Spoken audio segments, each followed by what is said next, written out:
তুমি এত কৈফিয়ত কেন দিচ্ছ? আমার ছুটি না থাকলে, তোমাদের ইচ্ছে থাকলে তোমরা আমার কাছে আসতে না? ভালোই করেছো তোমরা এসেছে। তুমি শোনো শোনো, তুমি আমার মাথায় হাত বুলিয়ে দাও। অনেকদিন তুমি আমার হাতে পা তুলে বসো, আমার মাথায় হাত বুলিয়ে অনেকদিন ঘুম পাড়িয়ে দাওনি। দাও।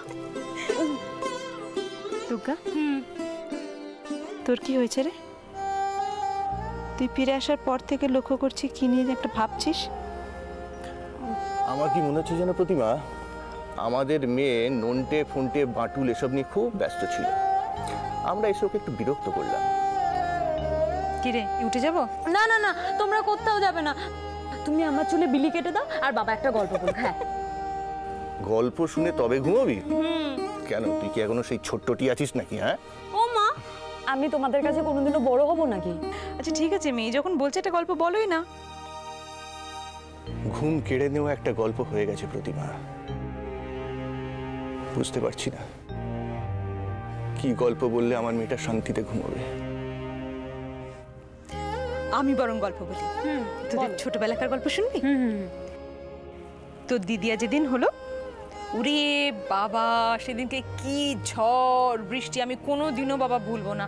সারা দুনিয়া মনে হচ্ছে ওলট পালট হয়ে যাবে। আর তারপর সেদিনকে মানে এমনিতে তো তোর ঠাম্মা একটু কড়া ধাতের মানুষ, তাই আবার একটু সূচি পাই। তিনি বলে দিলেন মেয়েকে নিয়ে ওই বাইরে আঁতুর ঘরে থাকতে হবে।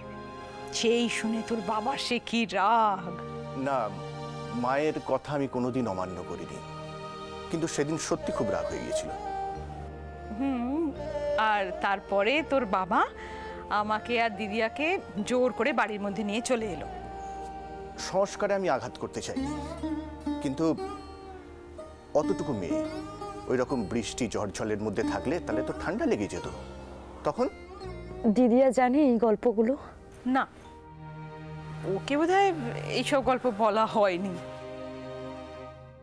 বলে বোঝাতেও হয়তো পারবো না, সেদিনকার অনুভূতি বোঝাতে পারবো না।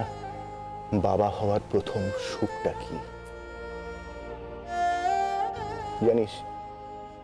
সারাক্ষণ আমি ওর মুখের দিকে হাপিত্তেশ করে তাকিয়ে থাকতাম।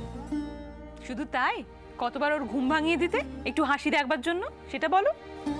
না না প্রতিমা, সেটা ইচ্ছে করে নয়। আসলে কি জানিস, ও আমার আঙুলটা ধরে কি না সেটা দেখার জন্য কখনো কখনো একটু। তোর বাবার তো সব কাজকর্ম বন্ধ হয়ে গেছিল, দিন রাত মেয়ের দিকে চেয়ে বসে থাকতো, কখন হাসবে কখন তাকাবে।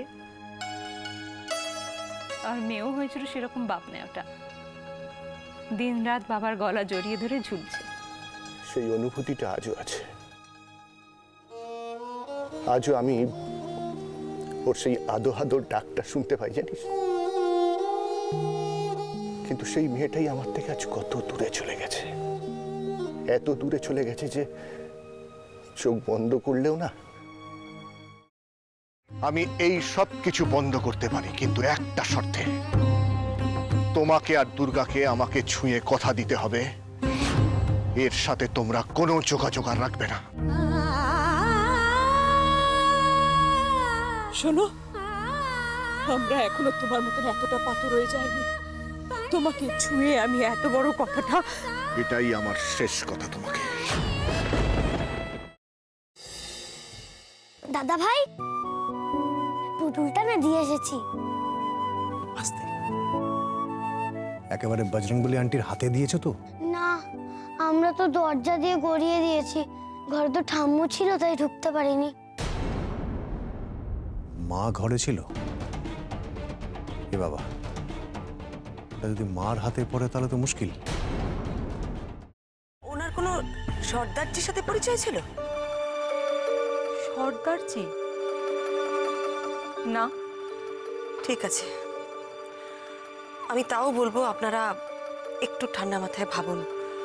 আসলে আমার জানাটা খুব দরকার। আমি তাহলে আসি, কিছু মনে পড়লে আমাকে অবশ্যই জানাবেন। আচ্ছা।